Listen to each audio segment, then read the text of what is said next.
everyone, and welcome to another Univirtual Experience event. Univirtual is a partnership between educators in VR, which you know so well and attend so many of those of their events, right? And Virtual World Society. And that's Tom Furness, and you guys know and love the grandfather of VR. So they came together and they're bringing together experts and innovators in immersive education, literally disrupting education around the world. Now, before we start this interesting conversation about world building and the theater, I just want to take a moment to acknowledge and thank sponsors. Univirtual Experience is a 30-day adventure from May 1st to 30th of 2021. 30 days is a long time of free events, and there's so many options. We're hosting events over 19 platforms.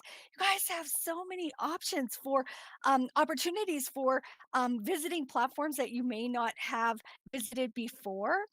And so this doesn't happen without the support of organizations and sponsors. So I want to acknowledge and a heartfelt thanks to our Infinity sponsor, HP.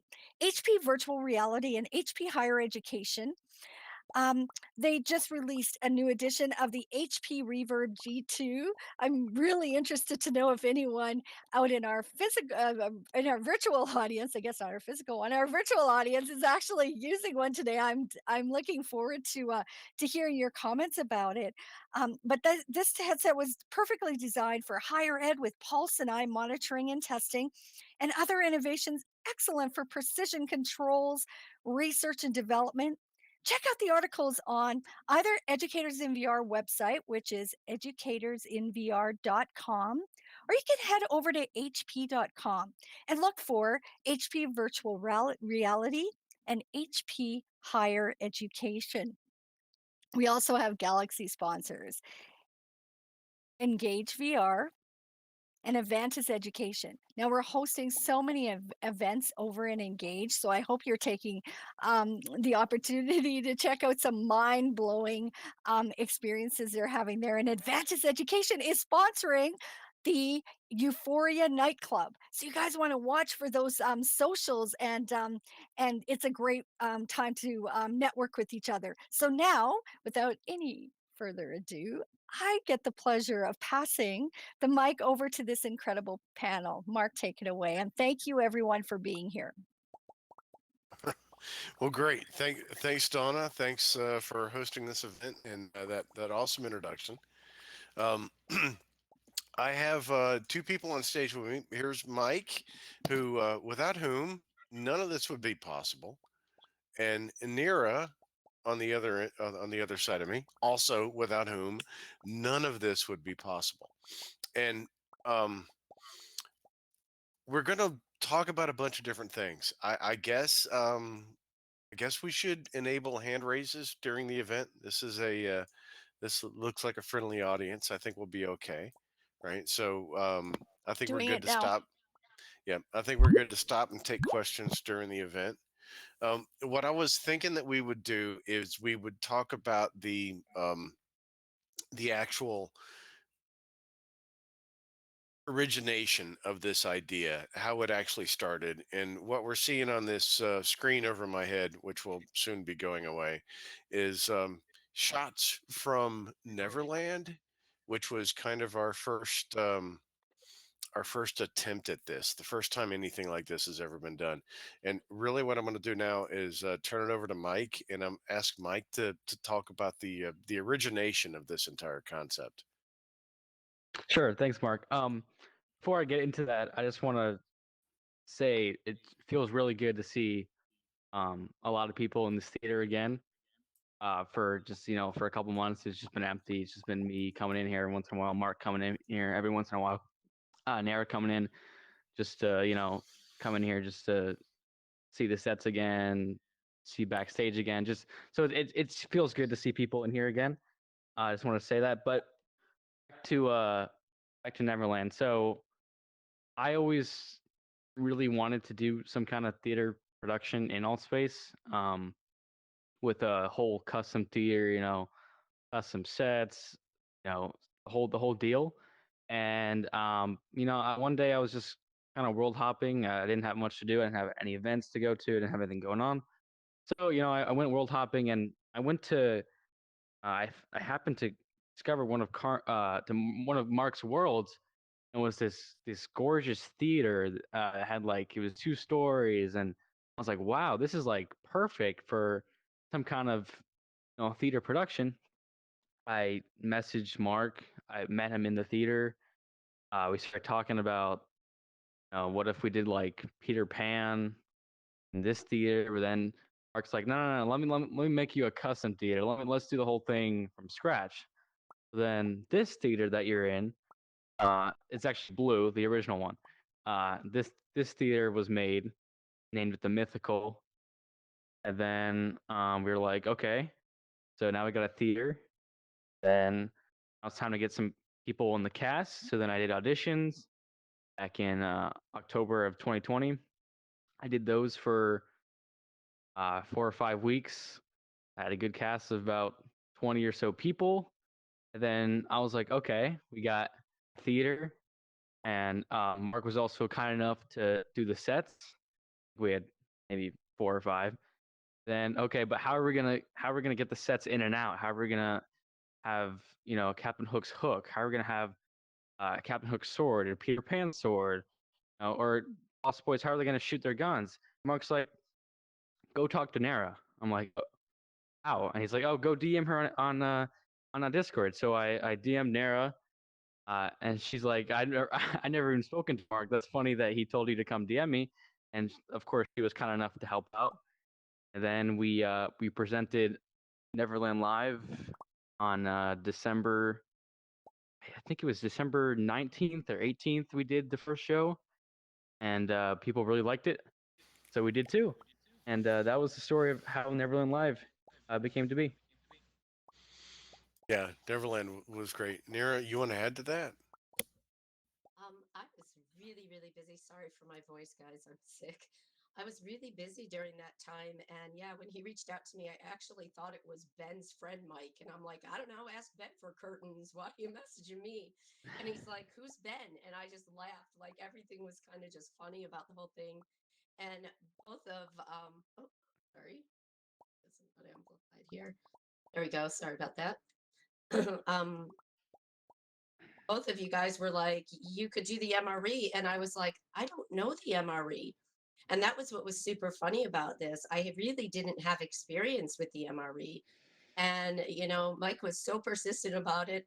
I was like, and I really always wanted to see something with theater in here. I thought it was such a neat idea. So I was like, I guess I'm learning the MRE. So besides making the little Sam Scara video, this was my first project that I ever worked on with the MRE. So was a it was a push in a good direction. And I can tell you from my perspective of it, I was really intrigued by what Mike wanted to do in this space. And I knew that, the sets that would that we could take advantage of, right? Because the virtual reality, it's reality that we can control, and that's the exciting thing to me about stuff like this, is reality that we can control. And I could do sets for theater that transcend what you're able to do in a regular theater setting. And so I was intrigued by the idea of being able to take advantage of the theater space and move the sets out into the audience space. And I had an opportunity to play with that. But it was really the combination of building the theater and building the sets as a kit, and then Nira's building the EMRE to fit, so that all of those different components, the template, the sets which were kit objects, and the MRE, which really only works in this space. It's not like a regular MRE that you can take and drop it into another world and have it work someplace else. It really only works in here. When those things come into focus and they're aligned for a single purpose, you really can make magical things. I agree. I think the first time we saw those sets sliding in and out, the reality of what we could do. Um, I think that we definitely all wanted to kind of do something else and see it go even further. And heck, if we had a lot of time, I'm not sure what we could do in here. It would be interesting to see a whole team working on something like this. Yeah, I think it's only going to continue to evolve, and I agree. it was, Neverland was spectacular for you know, a working experience for doing something that, I had never done before. It was really great. I remember seeing it the very first night, and I hadn't really been able to go to any of the rehearsals or anything. And I had no clue. I mean, if you guys have ever been in VR trying to sing happy birthday, something as simplistic as that, you'll laugh because you'll know how horrible that is to try and do such a simple task. So I wasn't sure how the cast would be able to, if there'd be latency within the lines. I didn't know if it would be like somebody said their lines and, like 30 seconds later, someone responded. I did not know what to expect. But I'm going to tell you, when I saw Wendy and Peter Pan and how convincing those characters were, that really was remarkable for me. Like, just within those first few minutes of that opening scene, I was like, wow, this is way more possible than I even thought it was going to be. I mean, I expected some weird things, to happen since we're really new to this. This is a lot of new tech, but I was very impressed with how well they rehearsed their lines to almost start saying them on top of when the other person was finishing them, and that cast put a lot of time into those rehearsals. Mark, can we take a question?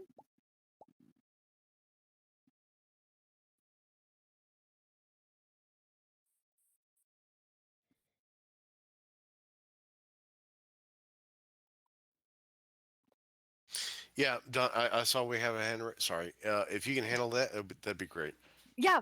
Okay. So go ahead. I've amplified your voice. You can unmute yourself. Excove. We I can hear you. accidentally raised my hand. I'm sorry. Oh, Oh, no, that's okay. no worries. That happens. I apologize. That happens. You know what? Mike, if you could talk about what it was like producing, a theater event in this space versus producing a real theater event, that'd be great. Yeah, sure. Really, it, it's a little bit tougher. I think because you're working with 20 different people that are in different time zones. Everybody has a different work schedule. Everybody has different activities. They have other events that they already committed to prior to this. It's difficult sometimes to schedule that into one coherent meet at this time every week. 8 o'clock p.m. Sometimes things change, and sometimes we have to be like, okay, well, not 8 p.m. Let's do Wednesday at 6 p.m. So with that, that's more of the negative aspect of doing it in VR, where we don't. I mean, nobody is getting paid, and everybody's kind of working at their own schedule. The pro, which pretty much outweighs the cons, is that you can do so much more in here. You can. We had people, actors, in a sequence taking swords and like slicing audience members. Obviously, you can't do that in in-person theater. You can't have actors come kill people. So obviously, there's things you can do with sets, you can do with choreography, you can do with actors that you can't do in a real world environment. Like another thing, rocks falling out of the ceiling onto the audience. I mean, that would kill everybody. So there's things that are just fun to do that you can't do in real theater. Cool. Well, I think it's probably about time we move this conversation on from Neverland. I mean, as much fun as Neverland was, and it was, um, for me personally, it was groundbreaking. I love doing new things, and it was something. It was a new way of thinking. It was a new way of working. But I think I'm getting ready to take this screen down.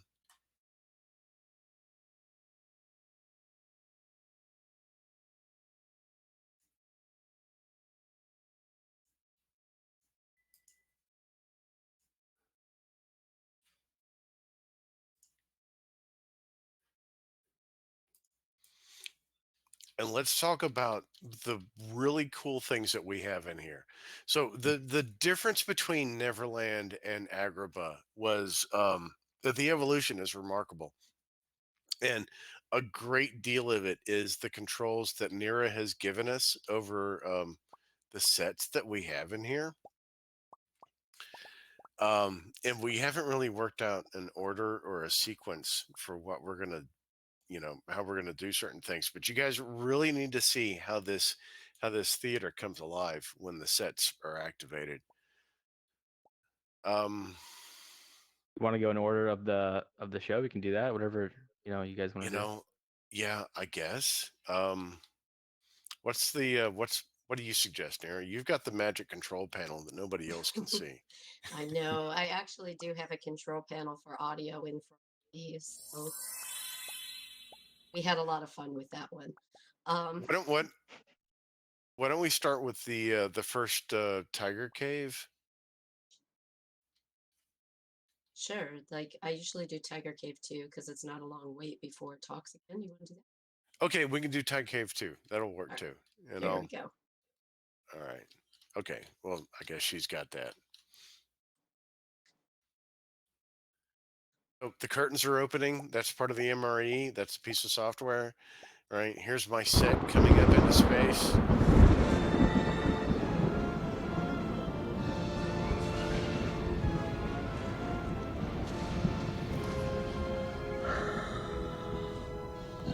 Disturbs my slumber. It is me, carnivore. I made you. Proceed. Touch nothing but the lamp. I'll touch what I want. Thank you.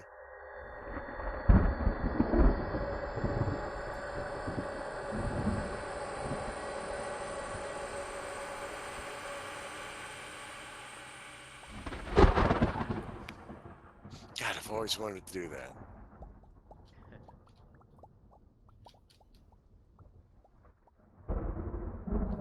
Okay, so this man, this is a lot of stuff going on here, right? So I've built the set to match the space, to match the theater space. And if you've been watching my world building workshops, I'm building the template and the kits in the same project so that they match up exactly with the template, right? So the theater is a template. This entire set is a kit object, and everything has a shared origin. So it all just works very, very well. And Nira, you want to explain what's going on with the MRE for this? Because the audio is not part of the set, right? She has to trigger that. I think is that No, right? I actually put it within and timed it. So it is part of the MRE. And I just attached it into that scene. So there's quite a few things that happen when you press that button.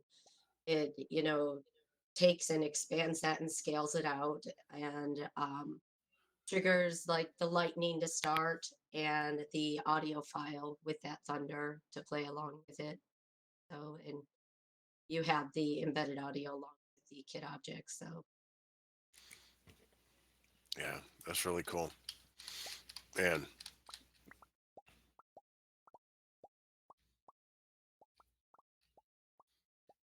which scene would you like to see next? um, Cave interior? yeah, let's do the cave interior. Now this collapses after about 10 seconds.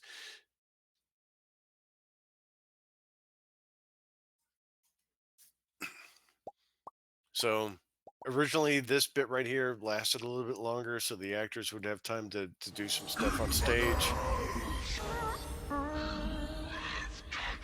The forbidden treasure. Now you will never again see the light of day.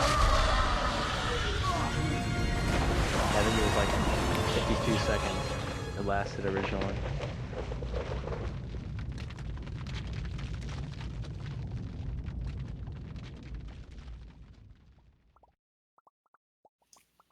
Originally, we had a longer delay before the cave collapsed, but this shows a combination between different things, right? So we have the MRE that is bringing the kit object into the space and starting the animation, which was a technical difficulty in and of itself, right?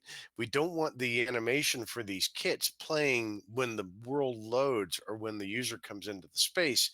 We want them to play exactly when we want them to play, and that was a challenge, which I think Nira is probably better able to speak to, if that's Yeah, some of these were a little tricky, especially because we did things. I was really trying to work with a set that wasn't my template, kit objects that he was bringing in, things that were in the MRE. And actually, the genie was a really tricky part because that was just a kit object that you could spawn in the world editor, but yet it was attached to the genie. And that smoke, like if the genie was here right now, this smoke would go and attach to the genie's body, and the two would stay connected as he flew around. So that was probably one of the hardest things I was working on, a few days of trying to figure out how to make that happen because I really wanted that effect pretty badly. So yeah. And she had things like, if you weren't the right actor for that costume or that prop, you wouldn't be able to use it.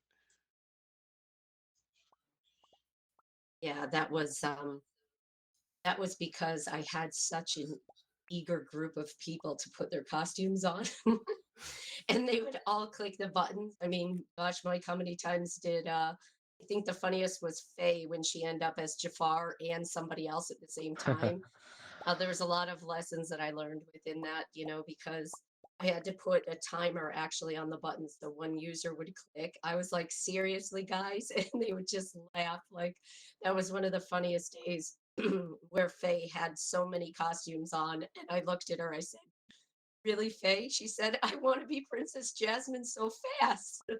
It was just really cute. And so I had to put in a lot of restrictions at that point, so I knew there would not be any errors on the show day. Really, back here, there's just two major buttons for most of the cast. It just says wear costume and remove costume. And for people that had multiple scenes, it actually knew like what they needed to be next. So I think Chris was the one that ended up with like five different costumes or something. That got a little bit tricky, but yeah, we figured it out. So, which the bad part about this though is nobody else can try on the costumes. I built it for the show, not for the afterthought of everybody wanting to play with it. But it is kind of a bummer that I can't even try on the costumes. So But that's important things, right? You have to control access to who can to control those things. I guess it, unless you just won't let people play it around or something. yeah, it definitely made it easier because I mean, there was a lot going on, and a lot of that was inspired. Like I never planned on having this that it turned into. And Mike was like, I don't want to make you do more work. But we were seeing how hard of a struggle it is. I mean, they were seriously going to change costume on stage in the world, in their menu, in the like me tab while they were acting. And I can't even imagine. I would like for you guys to just have a conversation with me while you try to do that, let alone be on stage and everything. So I could see that, that's hard to do two things at once. And I said, we've got to come up with a better way. And so that was really the inspiration of, making those costumes because it was, they were doing such a good job acting. And I didn't want them to have any other distractions, but to just work on their lines and focus on that. Yeah, also, when actors were trying on their costumes, the costumes would fly onto them. So all of the cast had fun clicking the costume button and their costume flying onto them and then transforming into whatever character they were playing. It was really Carnivore, I fun to think do that. you are the only one that can access that if you want to show the wear costume button. I believe you. Can you hit the understudy one? Or no? I don't know if you can reach from there. Who can do it? You can. If you hit the, I believe it's the understudy one. If you hit that. Oh, this tiny one over here. Yes. So that was the old man. Oh, get off my lawn. That was not a line from the play. He was Jafar disguised as an old man. That's what that costume. Yeah, that was actually that was in this scene, the dungeon scene. Oh yeah, yeah. Man, I totally phoned this scene in. I had no ideas for how to do a dungeon, and I literally did this set in like an hour. The ceiling is left over from Neverland. I just put a bunch of blocks up, and I put a twist modifier on it, and there, I called it done. I hate this. I hate this set. I hate this one. I mean, but the scene's only like maybe like a minute long, so it Yeah. honestly really worked for the scene. It looks great to me, and I think everybody who saw the show really liked this set, especially for The such skeleton a right here. short I scene. put more work into this skeleton than anything else on this whole set. It's And when you first brought him in here, he was giant. yeah. I remember he came in and the Yeah, skeleton he was was huge, and I was like, "This place is scary." So there's a fun cast. SpaceVR, I remember, who played Jafar.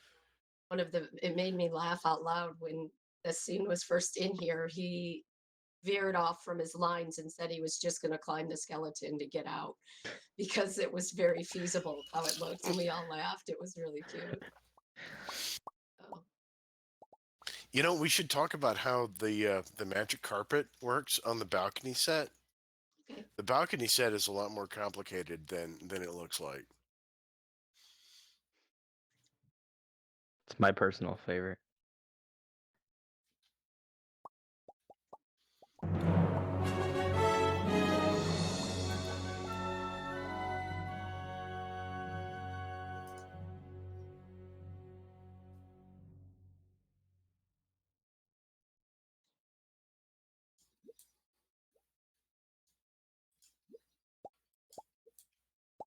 The carpet's on the other side. Jasmine was up here, yes, and this is how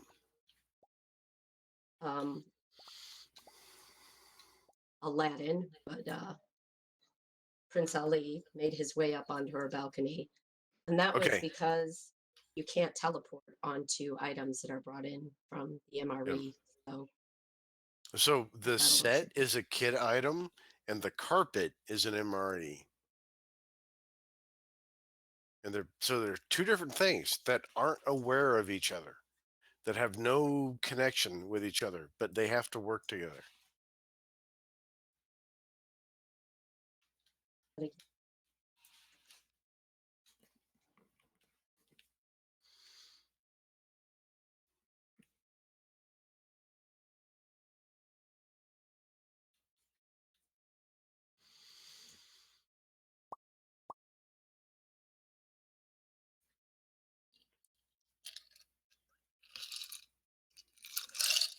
And that moving backwards was how they got off stage so the curtains could close.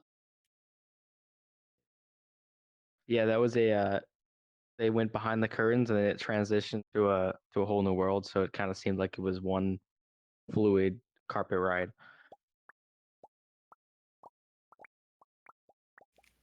Yeah, it worked really well. Why don't we go to Whole New World next? Show them that one. Okay. Mike, you want to ride a carpet ride? Who wants to ride Sure, the carpet? I'll be the tester here.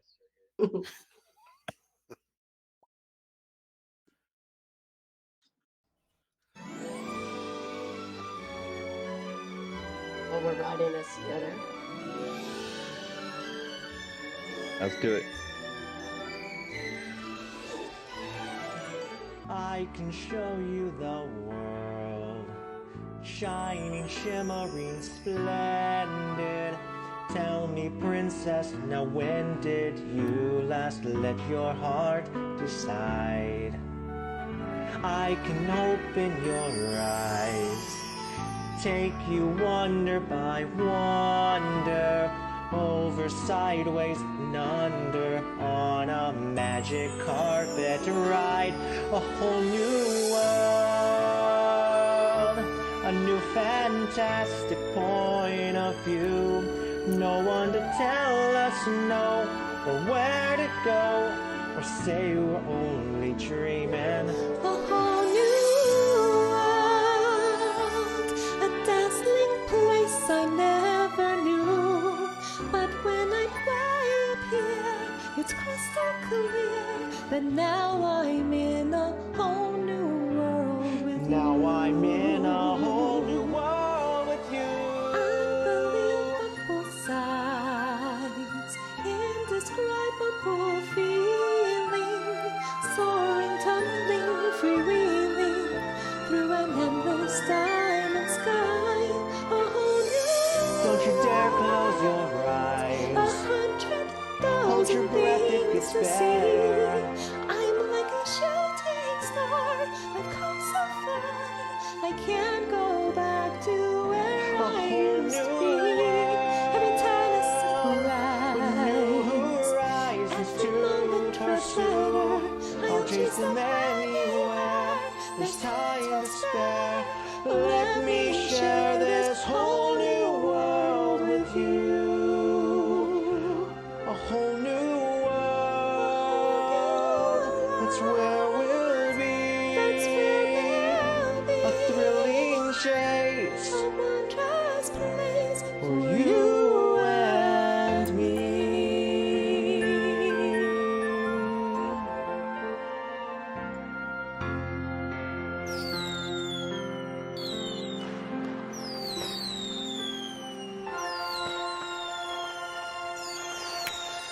Come on, that was just cool. That was just That was awesome. Hey, Mark, can we take a question? yeah. Let's take a question. Awesome. Okay, L8, I just amplified your voice. You can unmute yourself so we can hear you. Awesome. This is just spectacular. A question about the carpet. That's an MRE, right? Yep. And is it are the actors parented to the carpet to do the horizontal movement? Nira. No, they are not. A Whole New World used to be one of my favorite songs. It's not anymore. I had to work on that. Like, oh my gosh, guys, I can't even tell you how many times I listened to that song, and I think A Whole New World Carpet Ride cost me about a week of my life.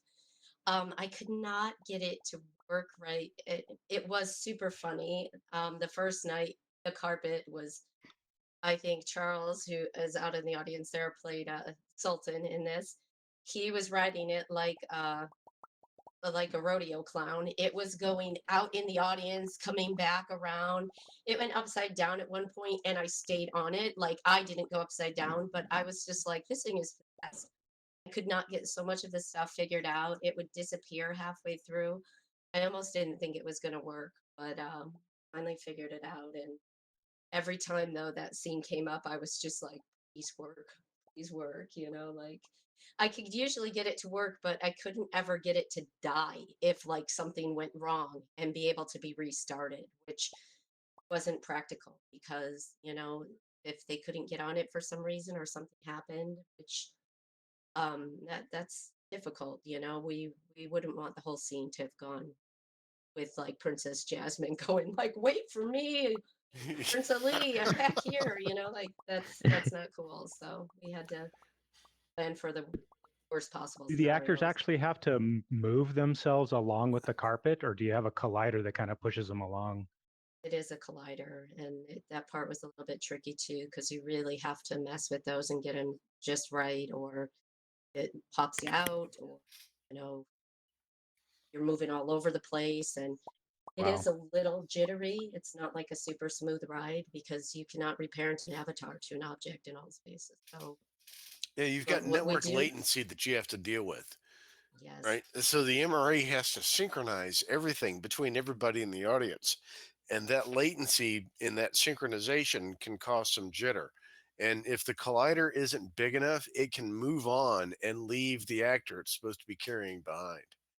And Oh, you can fall through it or be left behind by it, or there's about 1,000 different things that can go wrong with it. wow. luckily, Yeah, we had before I worked plans. on this, I did a boardwalk with a bunch of rides, a Ferris wheel, carnival Oh yeah. rides, all this, and had a little bit of practice of, like how to move an avatar and maybe what speed to go. So I practice with it a little bit, but Well, we're faking it before we make it. that's a great question. We have one more. VR girl, Jean, do you want to go ahead? I'll amplify your voice. Go for it. Yeah, this is amazing. I was wondering, what show will you do next and when will it be? I'm assuming that's for me. Yeah. I'm not 100% sure yet. But I'm just gonna put a pin in that just for now. Because this one was a bit more of a process than I originally thought it would be, and just right now, nothing planned yet, but maybe in the future. But if anybody wants to produce Rocky Horror, hit me up. I will do that for free.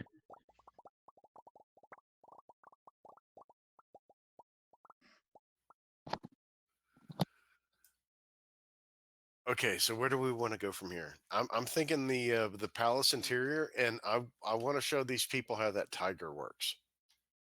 Oh yeah.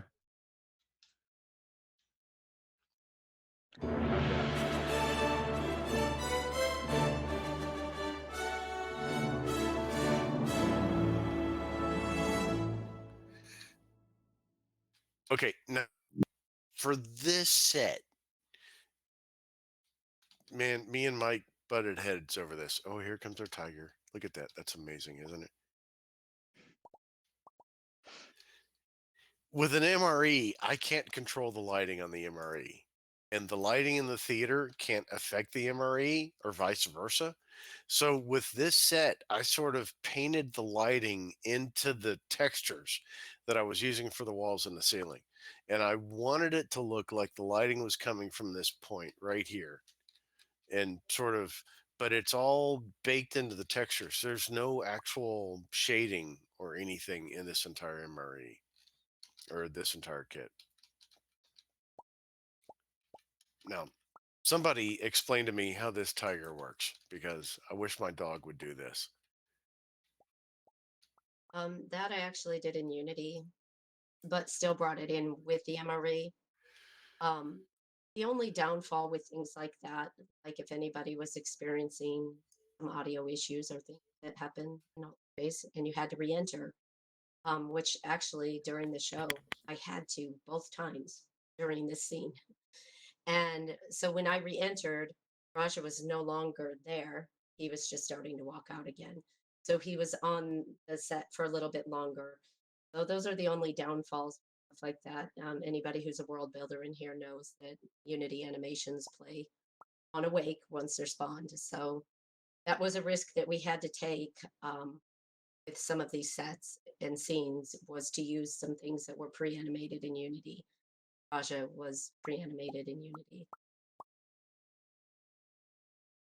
Fortunately, the MRE is not that advanced to sit and move different parts of a skinned mesh render. Another thing you can only do in VR: have a live tiger in the middle of your show. Yeah. I so badly wanted to take time. If I was a person that had just endless supplies of time, I would have made a button only for me to make Raja like jump out at people or something. Like I really wanted to do stuff like that. Like just to be funny, and unexpected stuff. Like I thought about it, but I'm like, it's too much to do. But I think that would have been hilarious, if like all of a sudden you see how the tiger like aim for one person and come running at you.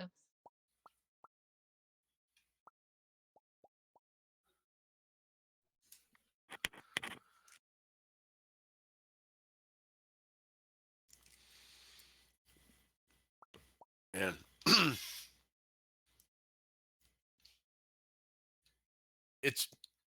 It's really awesome to see this space being used again with an Oh yeah, audience, and in the missed it. Watch out. ah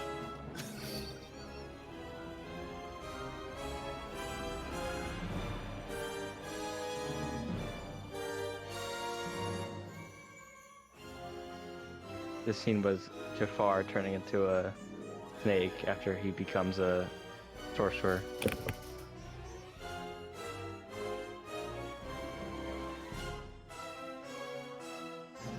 And we actually had actors time up with the music that's playing as well. can you guys talk about what's involved in synchronizing all this? Because there's a lot of moving parts that completely are not aware of each other, and it takes an actual human being there to manage that timing and to make it work right.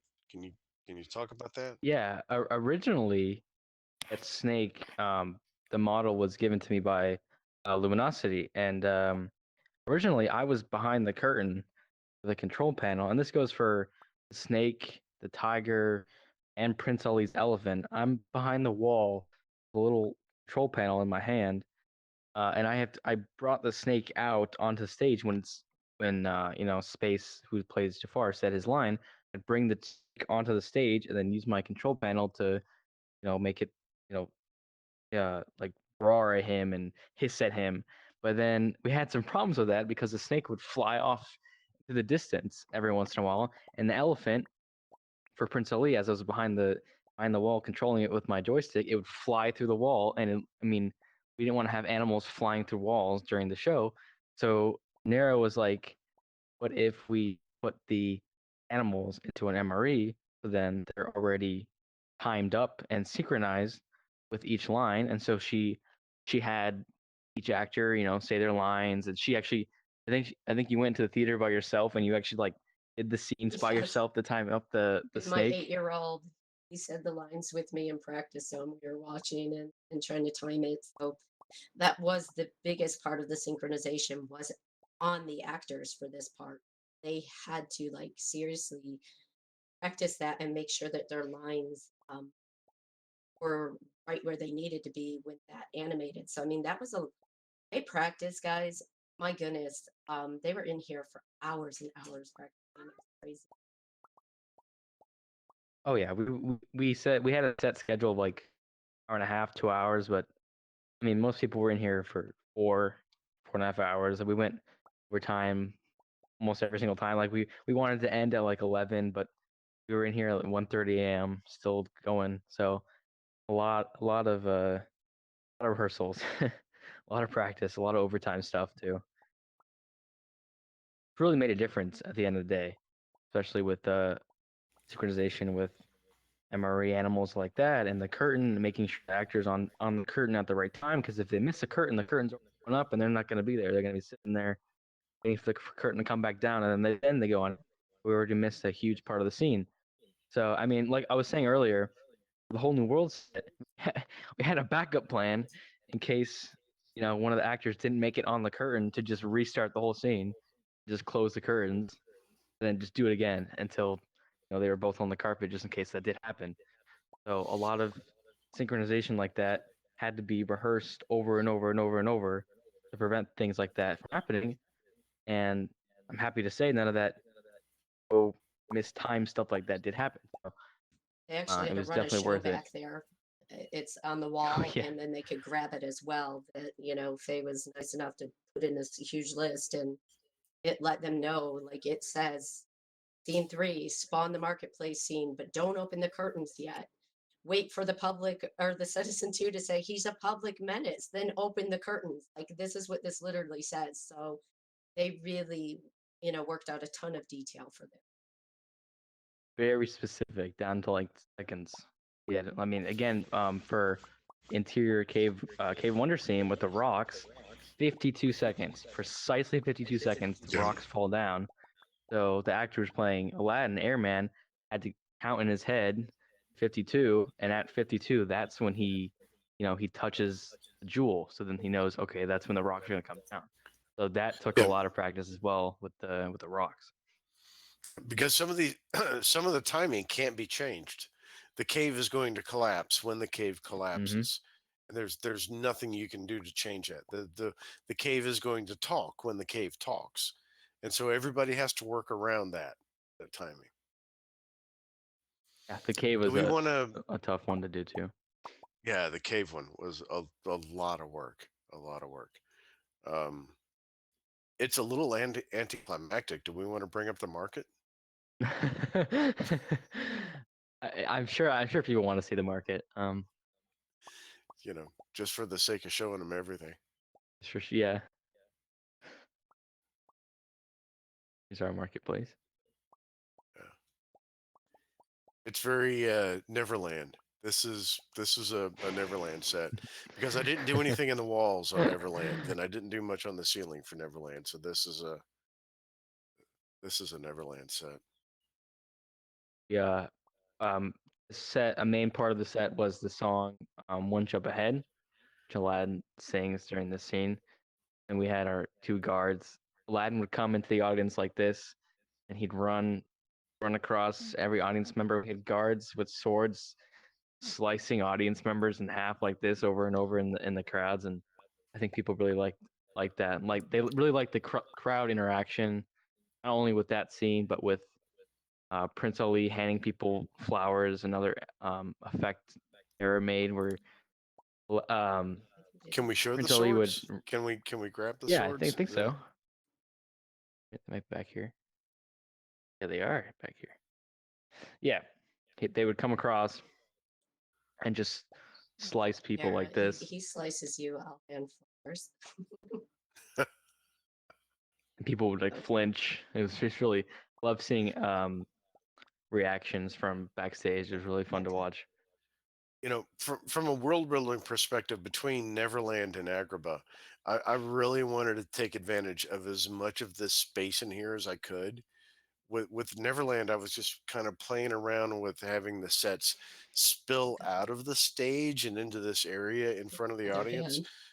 But with this one, I wanted to use the entire space as much as I could, which is this is it's one of the lesser sets actually.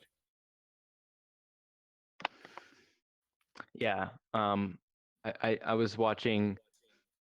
Most of the time, I was usually behind that wall, and from that point of view, you can see the audience, and it seemed they really liked when there was a lot of crowd interaction. Noticing people, like we had dancers come out of the walls. For a friend like me, we had, because like Genie like cloned himself. We had Genie dancers coming out of both walls with top hats and canes, and they actually spent each dancer spent hours and hours in a private dance studio. Choreographer was named Hazel. She did all the dance moves. They spent hours in a private dance studio, Hazel's dance studio, practicing "Friend Like Me" and Prince Ali, those two songs with dancers, and they would come out of the walls, do their dance during both songs. And it seemed the crowd really liked that. They liked seeing, actors right in front of them instead of on stage, and Aladdin coming out and handing them flowers, and they really seemed to enjoy that. Yeah. But even for something like this, there's from a set design perspective, there's more going on than you can see because Oh yeah. some parts of this the actors need to be able to walk through, and some parts of this they need to be able to stand on. So I need to be able to put these places in here where maybe they need to teleport onto it, or be able to walk through it, or stand on it, or hide behind it. So there's a lot of that sort of infrastructure going on that isn't readily apparent. Another little detail: this bin here actually has like a picture of apples over it, and Nara spawned in an apple that actually lands on the apple cart instead of like some random bin. So that little details make a big difference. Yeah. Well, we've only got a few minutes left in this event, so why don't I'm going to turn the stage blockers off and let the audience teleport onto the stage and walk around and see that there's a backstage area that nobody ever gets to see. And it's Oh yeah, literally half of see this set. backstage. So let's see. I'll turn the okay, they're off already. So you guys can teleport onto the stage and come over here. Muted Now, them as don't well. expect everything to work for you because Nira has brilliantly assigned certain buttons to only work for certain people. And then if you drop down around the back of the stage, you'll see passages that go to a backstage area where they had all sorts of stuff going on back there. Yeah, that's where we'd backstage area, like we would meet up before show, pep talk, final mic check, stuff like that. But when you look at the complexity of the just the controls that we have back here. Want me to spawn in a set? And whatever cranks your tractor. Like this set.